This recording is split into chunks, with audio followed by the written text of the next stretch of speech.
তুমি কি জানো 100 নফল হজের সওয়াবের আমল কি? অনেক মানুষ এই আমলটি জানে না। তুমি কি আমাদের শিখিয়ে দিবে? হজরত আমর ইবনে শুয়ায়েব তার পিতার থেকে, তার পিতা তার দাদার নিকট থেকে বর্ণনা করেন যে হজরত রসুলুল্লাহ সাল্লাল্লাহু আলাইহি ওয়াসাল্লাম ইরশাদ করেছেন, যে ব্যক্তি সকালে 100 বার ও বিকেলে 100 বার সুবহানাল্লাহ বলে জিকির করবে, তাকে 100 নফল হজের সওয়াব দান করা হবে। অনুরূপভাবে যে ব্যক্তি সকালে 100 বার ও বিকেলে 100 বার আলহামদুলিল্লাহ এই জিকির করতে পারবে, সে 100 ঘোড়া যতমাল বহন করে নিতে পারে ওই পরিমাণ মাল আল্লাহর রাস্তায় দান করার সওয়াব পাবে। আর যে ব্যক্তি সকালে 100 বার ও বিকেলে 100 বার লা ইলাহা ইল্লাল্লাহ বলে জিকির করবে, তাকে হজরত ইসমাইল আলাইহি ওয়াসাল্লামের বংশের 100 গোলাম আজাদ করে দেওয়ার সওয়াব দান করা হবে। অনুরূপভাবে যে ব্যক্তি সকালে 100 বার ও বিকেলে 100 বার আল্লাহু আকবার জিকির করবে, তাকে এত পরিমাণ নেকি দান করা হবে যে তার মতো নেকি ওই দিন কেউ কামাই করতে পারবে না। হ্যাঁ, তবে যদি কোনো ব্যক্তি তার মতো 100 বার সকালে ও বিকেলে 100 বার বলে বা তার থেকেও বেশি বলে, তাহলে তাকেও ওই পরিমাণ নেকি দান করা হবে। তিরমিজি ও মিশকাত 202 পৃষ্ঠা।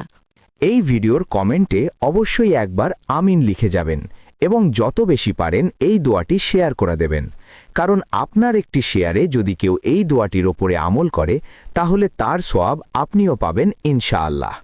জান্নাত লাভের আমল।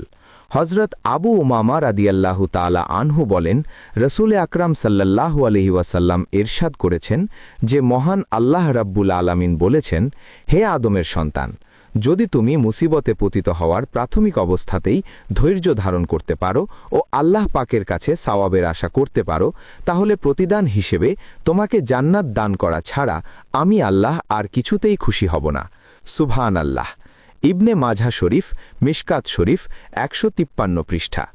তুমি কি জানো কোন কাজ করলে আল্লাহর সাথে ঝগড়া করা হয়? হ্যাঁ, আমি জানি এবং আমি এই কাজ করা থেকে নিজেকে বিরত রাখি। আপনিও আপনার আশেপাশের মানুষকে এই কাজ করা থেকে বিরত রাখার জন্য ভিডিওটি শেয়ার করে অন্যকে জানার সুযোগ করে দিন।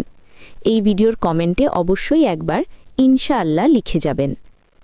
নবীজি সাল্লাল্লাহু আলাইহি ওয়াসাল্লাম ফরমান, যে ব্যক্তি প্রতিবেশীকে কষ্ট দিল সে আমাকে কষ্ট দিল, যে আমাকে কষ্ট দিল সে আল্লাহকে কষ্ট দিল, আর যে পড়োশীর সাথে ঝগড়া করে সে আমার সাথে ঝগড়া করল, আর যে আমার সাথে ঝগড়া করল সে আল্লাহর সাথে ঝগড়া করল।